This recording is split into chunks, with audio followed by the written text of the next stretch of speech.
Ladies and gentlemen, please welcome Neal Petersen. We all know people in this world who carry baggage.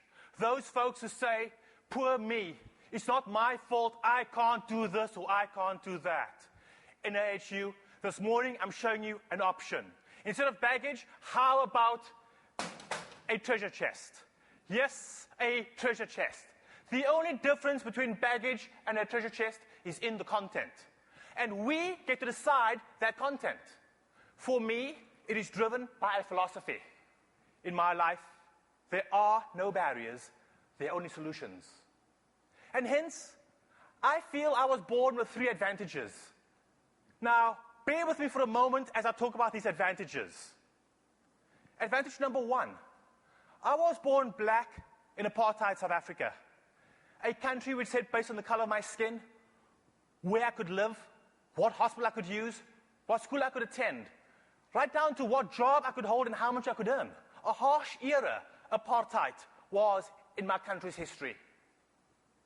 Advantage number 2, I was born in a working class family. My father had been a commercial diver.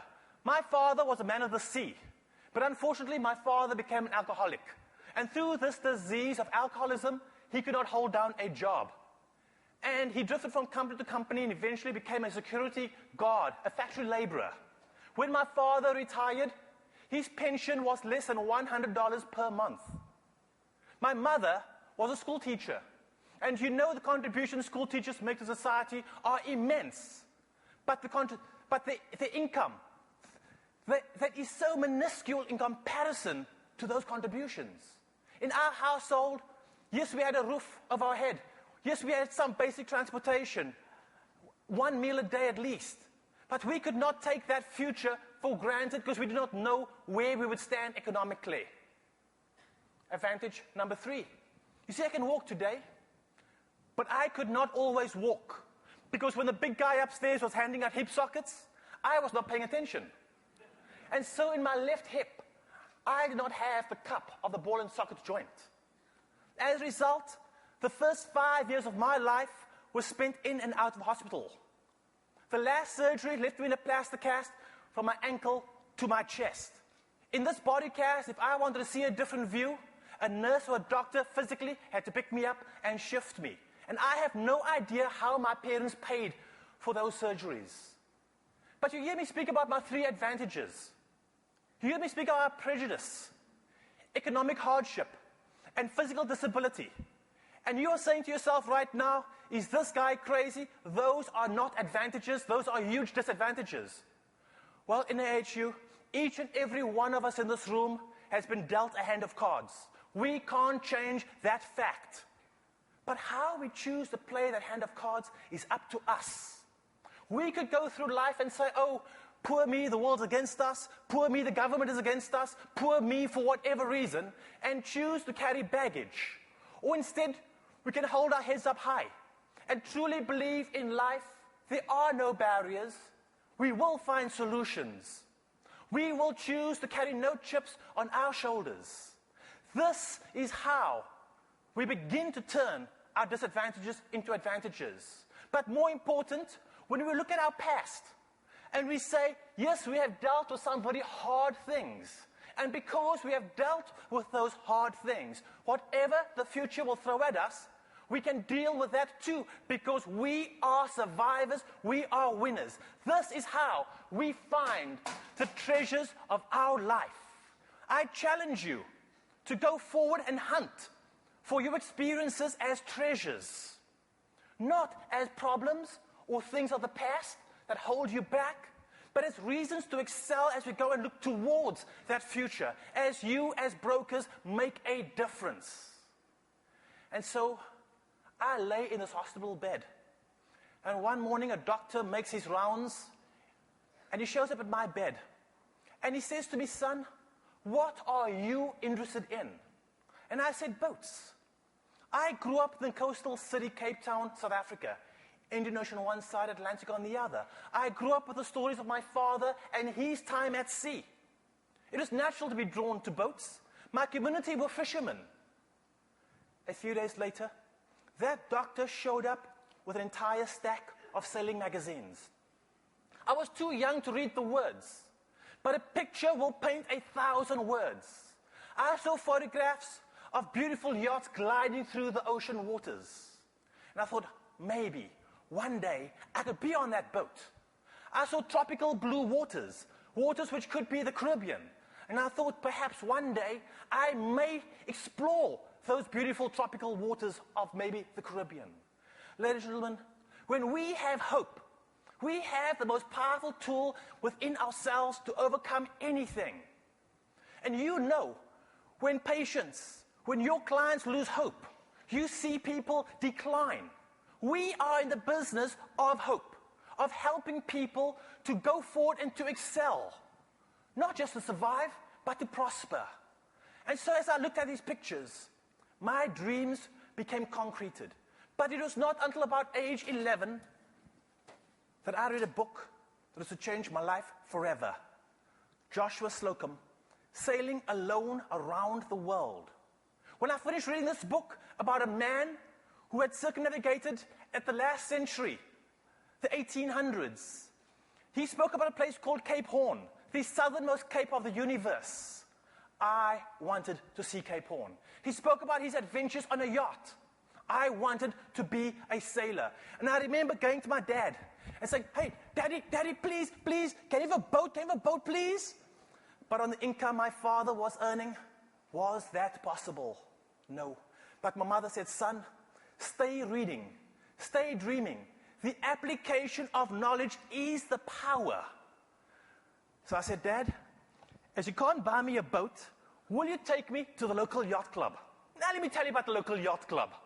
Royal Cape Yacht Club. It was rich, it was elitist.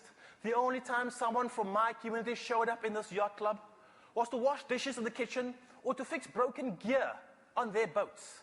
My community did not show up to be equals, but my parents had the courage to let me go to where nobody in our community had gone before. And I went from boat to boat and saying, please, will you take me sailing? No. Please, will you take me sailing? No. Please, Bruce, will you take me sailing? Please, will you? Yes. Look at all the no's I went through. I got on that boat, and I loved it. And guess what? I got seasick. But I read that some of the world's best sailors got seasick. But they overcame it by being involved. You see, we all believe in doing things, in being a part of something. But when we first come to the table, we don't have much. All we bring to the table is passion and enthusiasm. When I joined that team, I had very few skills. But the more I read, I was able to eventually pull some skills together. And each weekend, when I end up on that boat, I would ask questions. How do you do this? How do you do that? Can I be a part? Are you a part of something? What is that something that you are passionate about and committed to and willing to do? And people will always criticize you. That is just unfortunately a part of humanity. On a Monday morning, when I showed up at school, my school friends spoke about how they'd gone drinking or partying. Then they said, Petersen, I guess you went sailing. And they said to me, give up those dreams. You are going to be a drunk like your father. You're going to end up working in a factory like our fathers. Who are you kidding? It was very hard listening to those children, to those colleagues saying these harsh things. But I hung on to my dream, and I got myself something to remind me, what am I working towards? You see, I got myself a red sailing jacket.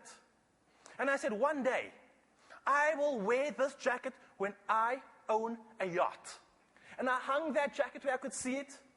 And each time somebody criticized the dream of ownership, I knew what I'm working towards. Do you have your red sailing jacket? Do you have your dreams and the commitments to those goals and dreams? Well, I stayed reading. And I read about these giant sailors, people like Harry Mitchell, a man who became my hero. He was my idol. And I thought, wow, wouldn't it be wonderful one day to meet somebody like that? And I knew that somehow, some way, someday, I will own a vessel.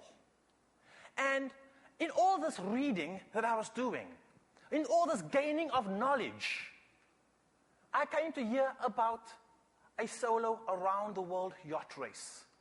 This race had been done previously a long time ago, but this one was going to be the first with stopovers, and Cape Town would be that first stopover. This race was 27,000 miles, the longest race on the planet known to mankind. And when the first competitor arrived in Cape Town, I was around 13, 14. When that first competitor arrived, it was the middle of the night, a school night. I could not go. When the second competitor arrived, it was a South African. But there was no point me showing up because he was a prejudiced South African and would never look and recognize a kid of a different color. So it was not worth showing up. When the third competitor arrived, it was a Saturday afternoon. I'd been on the dock since pre-dawn, waiting. And it was just by chance that I was on that dock as he came alongside. And as he looked up at this crowd that had gathered, he said, "I need a volunteer. I need help." And by the time the word help was out of his mouth, I was landing on his deck. We must be willing to step up to the plate. We are volunteers. You have volunteered your time to do what you want to do in this industry and to be here in New York City. And so we cleaned up the boat, we stowed sails, we coiled lines, and when we were done, I began to ask this individual a bunch of questions.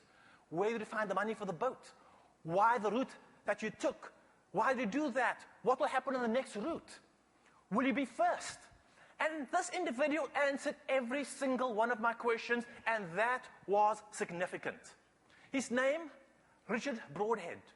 You see, the reason it was significant, the reason why I see it as one of those defining moments of my life, this man had been at sea for more than 50 days.